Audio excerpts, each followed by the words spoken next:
नागपुरात अवयवदानावर जनजागृती कार्यक्रम आयोजित करण्यात आला होता। Association of physician of India Vidarbha chapter तर्फे आयोजित या कार्यक्रमाला नागपूरचे पोलीस आयुक्त विश्वास नांगरे पाटील प्रामुख्याने उपस्थित होते। 15 ऑगस्ट रोजी नागपूर येथील IIM सभागृहात अवयवदानावर जनजागृती कार्यक्रम आयोजित करण्यात आला होता। Association of Physicians of India च्या विदर्भ चॅप्टरनं ZTCC, India Medical Association, Academy of Medical Science, Nagpur Nephrology Society आणि IIM च्या सहकार्यानं या कार्यक्रमाचं आयोजन करण्यात आलं होतं। नागपूरचे पोलीस आयुक्त विश्वास नांगरे पाटील हे प्रामुख्याने उपस्थित होते। अवयवदानाचं महत्त्व आणि त्यामुळे गरजू रुग्णांना मिळू शकणारं जीवनदान याबद्दल नागरिकांना जागरूक करण्यात आलं। या कार्यक्रमात नागरिकांना अवयवदान करण्याची प्रतिज्ञा घेण्यास आणि या उपक्रमाचा भाग बनण्यास प्रोत्साहित करण्यात आलं। एका व्यक्तीच्या अवयवदानामुळे अनेकांना नवीन जीवन मिळू शकतं, असं वैद्यकीय तज्ज्ञांनी स्पष्ट केलं।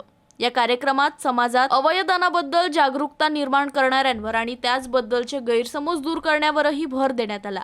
या कार्यक्रमात विविध संस्थेचे डॉक्टर आणि अधिकारी उपस्थित होते। अवयवदानाबद्दल जागरूकता निर्माण करणे आणि अधिकाधिक नागरिकांना अवयवदान करण्यास प्रोत्साहित करणे हा या कार्यक्रमाचा मुख्य उद्देश होता। समझ गए? कोई आशंका है तो पूछिए। क्या हमारे धर्म में इसकी अनुमति है? ऐसा लगभग सभी प्रमुख धर्म मानव सेवा और जीवन बचाने को सर्वोच्च मानते हैं, और हाँ, अन्नदान को महान सेवा, महादान माना जाता है। क्या सिर्फ अमीर लोगों को ही मिलते हैं? नहीं, अंगों का आवंटन ZTCC की पारदर्शी प्रतीक्षा सूची और चिकित्सा मानदंडों के अनुसार होता है, किसी की आर्थिक स्थिति के आधार पर नहीं होता। समझ गए? यदि अंगदान की संभावना हो तो क्या डॉक्टर मरीज को बचाने की कोशिश कम करते हैं? कभी नहीं। पहले मरीज की जान बचाना ही डॉक्टरों की पहली और सबसे बड़ी जिम्मेवारी होती है। ऑगस्ट हा एक भारतीय ऑर्गन डोनेशन डे म्हणून सेलिब्रेट होतो आणि 13 ऑगस्ट हा इंटरनॅशनल ऑर्गन डोनेशन डे म्हणून सेलिब्रेट होतो। अवयवदानाचं खूप जास्ती महत्त्व आहे, परंतु आपल्या देशामध्ये या अवयवदानाची संकल्पना अजून जनमानसापर्यंत पोचलेली नाही आहे। एक व्यक्तीने जर का अवयवदानाचा संकल्प केला तर 8 व्यक्तींचं जीवन सुधरू शकतं।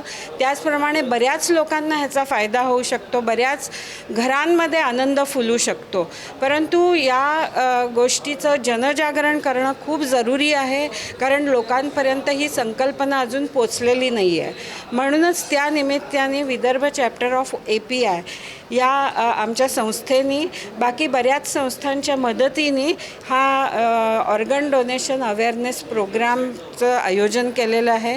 आणि हा एक आगळावेगळा आम्ही कार्यक्रम केला। याच्यात कविता वाचन होतं, एक नाट्यछटा होती, आणि त्याचप्रमाणे आपले जे CP आहेत डॉक्टर नांगरे पाटील आणि RTO कमिशनर श्रीयुत बिडकर या दोघांचाही ग्रीन कॉरिडॉर ही जी संकल्पना असते त्याच्यासाठी इंटरव्ह्यू घेण्यात आला। त्याचप्रमाणे आता ह्याच्यानंतर सुद्धा जे डोनर आहे, डोनर आणि रेसिपियंट अशा लोकांचं आम्ही इंटरव्ह्यू घेणार आहोत की त्यांना काय काय अनुभव आला हे आम्ही सगळ्यांना सांगू इच्छितो। तर यामुळे हे अवयवदानाची चळवळ आम्ही सुरू करतो आहे आणि ती जनमानसापर्यंत पोचावी हीच आमची मनीषा आहे।